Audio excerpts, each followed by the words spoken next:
જય શ્રી કૃષ્ણ. ખૂબ ખૂબ ખૂબ બધાને વધાઈ આજના 15 ઓગસ્ટ સ્વતંત્રતા દિવસની. કેટલા વર્ષો થઈ ગયા, અત્યારે કેટલા જોરદાર રીતે આપણે બધા ઉજવીએ છીએ ખબર છે. ખૂબ જ સરસ રીતે ઉજવીએ છીએ.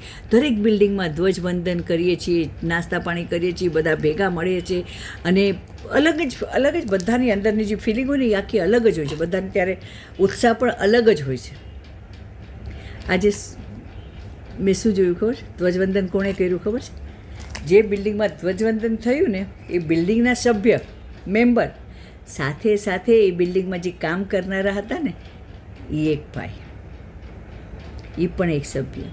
જે કામ કરનારા, સાફ સફાઈ કરનારા કે ગાડી ધોનારા કે વોચમેન કે કોઈ પણ એક સભ્ય, બંને સાથે મળીને ધ્વજવંદન કર્યું. આને કહેવાય સાચી સ્વતંત્રતા. ખાલી ઓલી નથી, આપણે આમાંથી પણ અત્યારે જો સ્વતંત્ર થઈએ છીએ.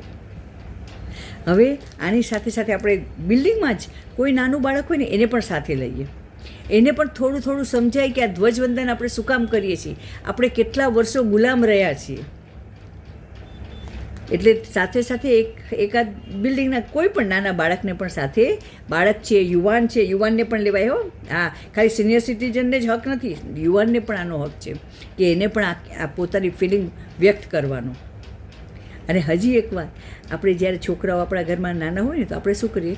જે કર, ભગવાનને પગે લાગ, આ એક શ્લોક બોલ, આપણે શીખડાવીને સાથે સાથે હવે આપણા દેશનું એક નકશો કે ફ્લેગ કે જે પણ એક સાથે રાખવાનું અને છોકરાઓને કહેવાનું કે જો આને આ ફ્લેગને સ્વતંત્ર કરવાના, આપણા પોતાનો ફ્લેગ રાખવા માટે કેટલા લોકોએ ત્યાગ કર્યો છે, કેટલા લોકોએ સ્વતંત્રતામાં પોતાનું બલિદાન આપ્યું છે, કેટલાએ શહીદ થયા છે.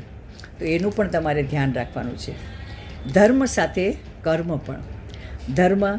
ધર્મની રક્ષા કરવા માટે શ્લોકને એ બોલો અને દેશની રક્ષા કરવા માટે આ કર્મ સારા કરો અને પોતાનું શરીર, પોતાની હેલ્થ ખડતલ બનાવો કે આપણે કોઈ દિવસ કોઈની સામે ઝૂકવું ન પડે. બરાબર છે?